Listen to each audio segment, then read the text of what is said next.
Now, these real people live in a context. Right now, I'm sitting in the basement of my house. I look out the window. I could turn the camera, but I'm not going to get up to bother to do it right now. And there's snow out there, so it's cold, so I've got a sweater on. That's the context. Market orientation isn't only about trying to understand the end user, it's also about trying to understand the context they're in. Because the context sets constraints on what that end user is likely to do and likely to buy. If I am buying stuff to use at home, I may approach it differently and have different price thresholds than if I was buying it to use at work, where I may not even be allowed to buy anything. I may have to go and get approval from somebody to buy. So these contexts very much shape what people are looking for out of technology. Typically, when we look at the context, we'll see that there's a couple of things that are very important. When you get in your car, what's really important? It's safe. It doesn't cost you a fortune to run, which is why fuel efficiency has become so important.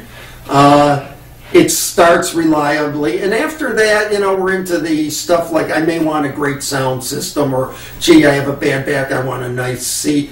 Typically, people can only keep 3 or 4 things in their mind as buying criteria, major buying criteria anyways, at any one time. So we want to try and figure out what those 3, 4, 5 major things are. And the way we do this, we look at the context in light of who the end user is, and that interaction helps constrain what's going on so that we can begin to eliminate things and thus winnow down towards what might be the viable candidates for what's the important criteria for buying.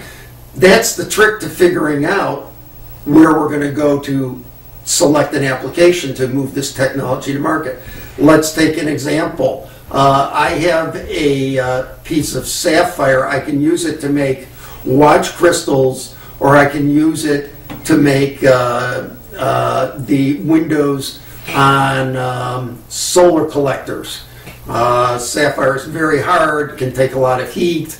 If I'm making watch crystals, if the sapphire is expensive, it doesn't make sense because I'm selling these watches, unless I'm doing very high-end watches, I'm selling these watches for $5, $10. On the other hand, the cost of the solar collector is substantially higher because it's part of a piece of machinery. It's generating revenue by collecting energy and putting energy back out, so I can offset the cost of it.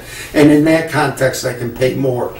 So that's what I'm talking about when I'm talking about trying to empathize with the end user, understand the context of what's going on and how they begin to think about, see, when I'm looking at that crystal, I'm thinking, gee, what's the trade-off for me between scratch and robustness? And that has to do with how expensive and how valuable that watch is, how much utility I get from it. On the other hand, in the solar collector, not only am I thinking value, robustness, all those kinds of things, but I'm also thinking, well, gee, if it lasts longer, I can recoup the price because I'll make more electricity and I can sell the electricity.